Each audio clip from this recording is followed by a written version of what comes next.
Entramos en la recta final de nuestro programa de hoy. Lo vamos a hacer como cada martes con nuestra sexy psicoanalista de cabecera, Laura López. Laura, buenas tardes, bienvenida. Buenas tardes, ¿cómo estás, Roxy? ¿Cómo te encuentras? Yo muy bien, y te he dicho que tú con ese color que nos traes hoy así en plan frambuesita, estás maravillosa, que te queda muy bien. Muchas gracias, Rosana, tú también con ese color como ibicenco, ¿no? Como que da también, hay colores que transmiten paz, otros alegría, ¿no? Dependiendo un poco también de ese espejo cromático, ¿no? En el que también nos movemos con nuestros sentimientos, ¿no? Claro, dicen, o yo lo he visto en las películas por lo general, que cuando tú quieres demostrar tu inocencia en un juicio, van de blanco o de clarito inmaculado. Claro, es que está todo relacionado. Sabemos que inconscientemente, ¿no?, transmitimos cosas, ¿no?, pero también en la posición que uno tiene frente al otro, ¿no? Transmitimos cosas sin darnos cuenta que se captan, que es importante los detalles, ¿eh? Y claro, si alguien ha llegado a un juicio es porque algún límite se ha saltado. ¿Quién? ¿El acusado o el acusador? Pero algún límite ha fallado ahí, y de eso precisamente vamos a hablar, ¿no, Laura? De cómo poner límites sin sentirte culpable. Claro, es interesante tu manera de hacerme la pregunta, que te he indicado, házmela así, ¿por qué? Tenía un porqué. Porque claro, muchas veces vienen personas diciendo a consulta, ¿no?, me siento, pongo tal límite y me siento culpable. Y claro, yo le daría una vuelta, por eso he dicho que me lo preguntaras así, yo le daría una vuelta a esa pregunta, y es decir, ¿de qué me siento culpable? ¿De qué soy culpable para no poder poner límites? Ajá. Claro, porque poner límites conlleva a establecer una diferencia. Sí, a poner un poquito de tensión, ¿no?, en el ambiente. Claro. Si ¿Hacia el otro o hacia ti?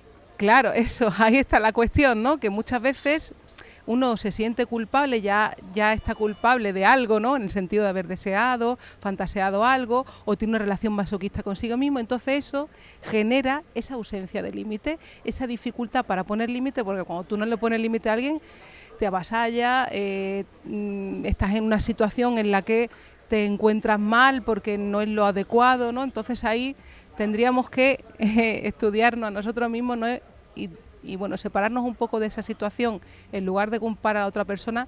¿Qué me pasa a mí que yo en esta situación accedo a cosas que a lo mejor luego me pregunto, ¿estará bien? ¿Estará mal? ¿O aparece ese sentimiento de culpa?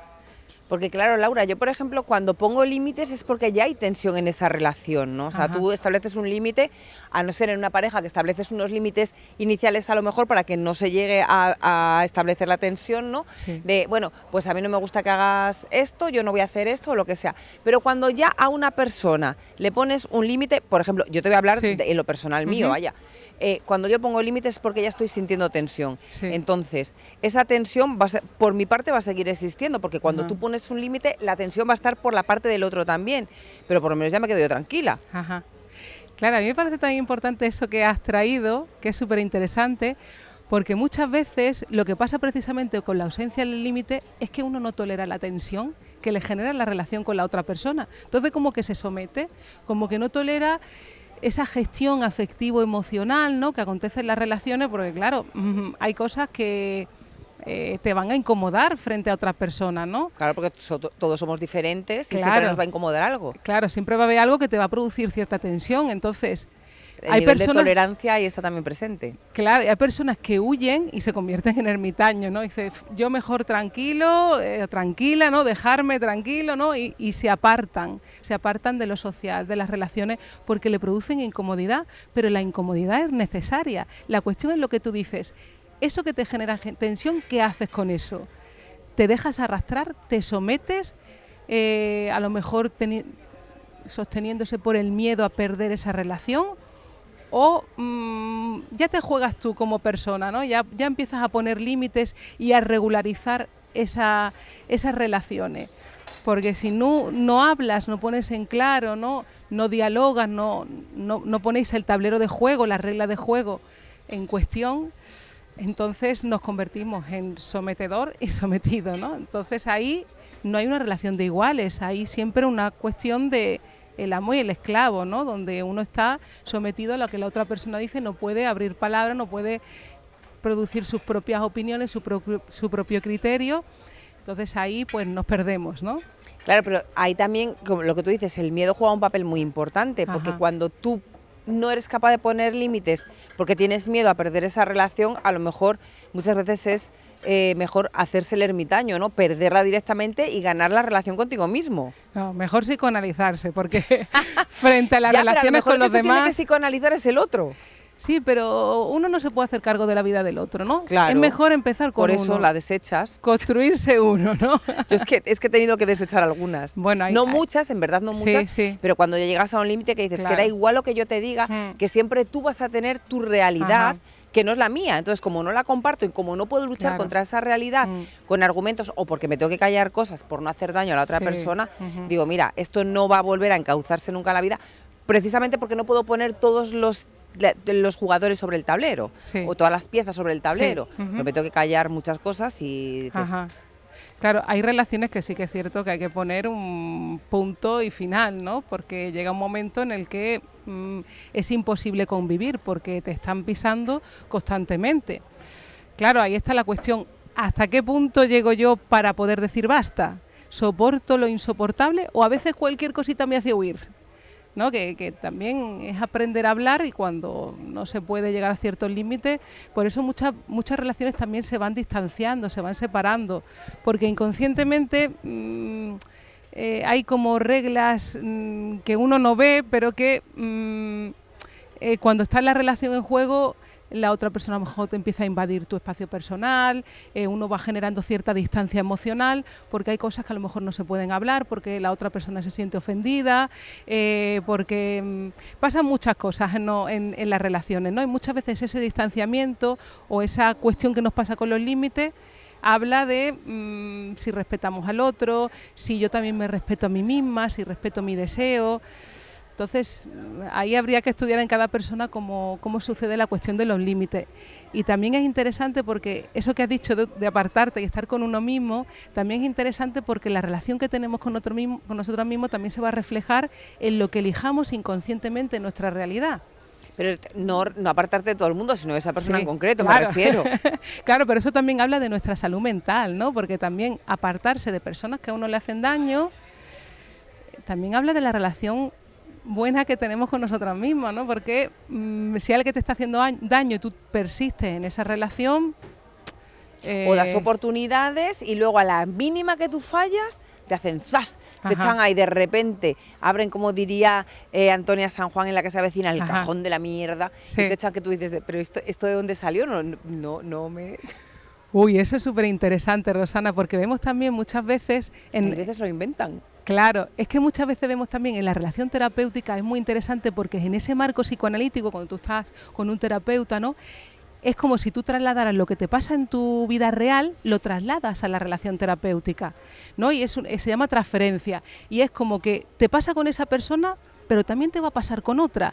Es como si una modalidad de relacionarte se fuera desplazando, transfiriéndose de una relación a otra. Entonces es muy interesante porque en el marco de la relación psicoanalítica la persona va a expresar su odio, su hostilidad, los complejos en lo que está anclado, ¿no? Y va a mostrar ahí cierta hostilidad hacia ciertas cosas, muchas veces le señalas algo y opone resistencia o te demanda cosas que a lo mejor no corresponden, ¿no? ¿Ves?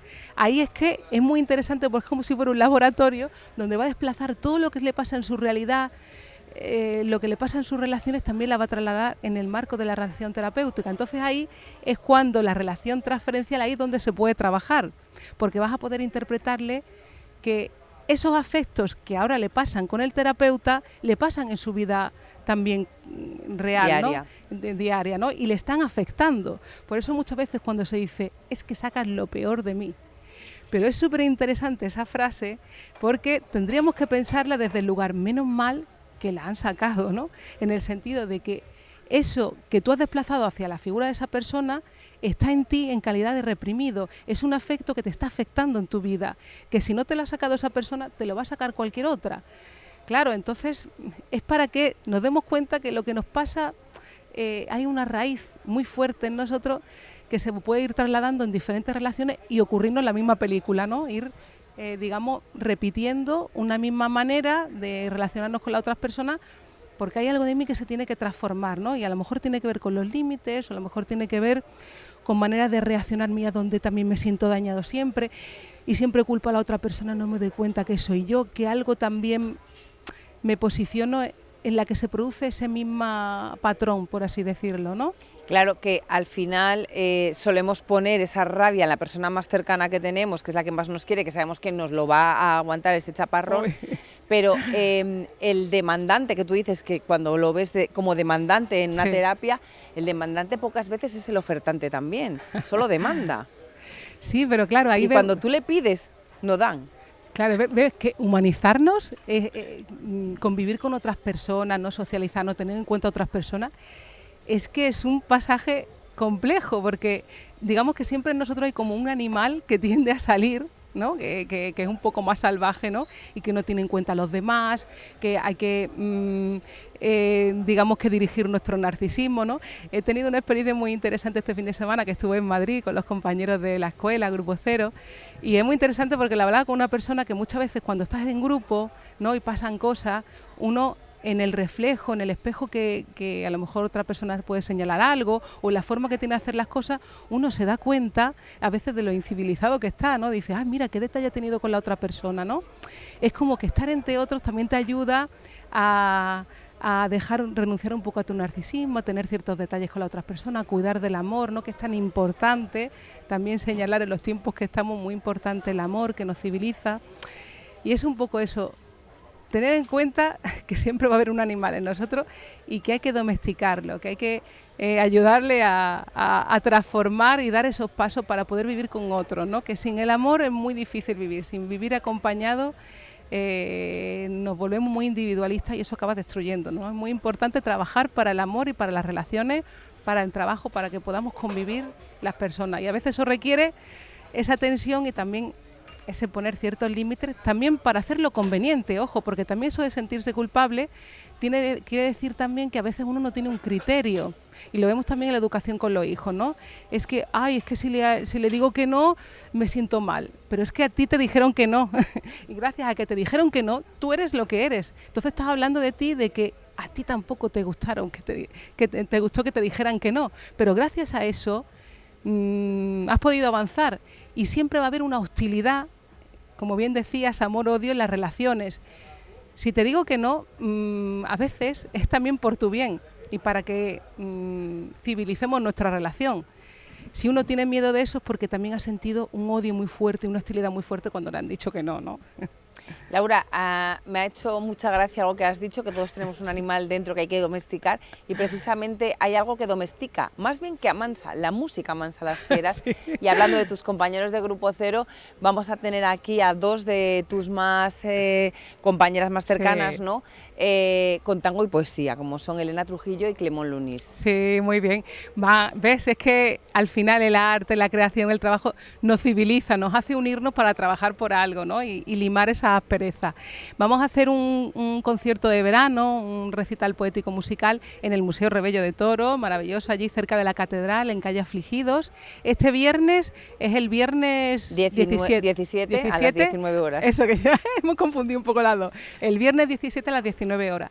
La entrada es gratuita. El día después del Carmen. Sí, eso, el día después del Carmen. Muy bien, así que vamos a ponernos ahí en modo amor, deseo, y va a ser un encuentro maravilloso, y las voces y la energía, el buen rollo ahí que se produce en ese concierto es maravilloso.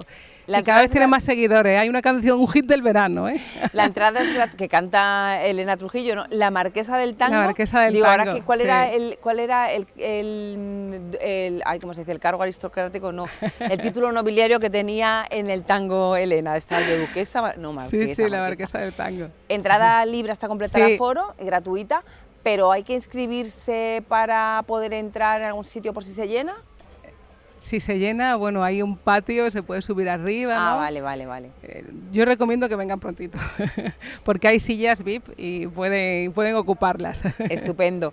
Laura, recuérdale a nuestros espectadores, si tienen problemas con poner límites, con que se los pongan a ellos, o que necesitan domesticar ese animal que llevamos todos en nuestro interior, ¿cómo pueden ponerse en contacto contigo? Sí, pues mira, se pueden poner en contacto en el teléfono 610 86 53 55. Así que bueno, estamos en activo en verano, algunos días tomaré descanso, pero sí, que es muy importante para la salud mental, sí, el descanso. También. Un poquito de interrumpir y de cambiar un poquito de actividad. Poner los límites al trabajo. Sí, también.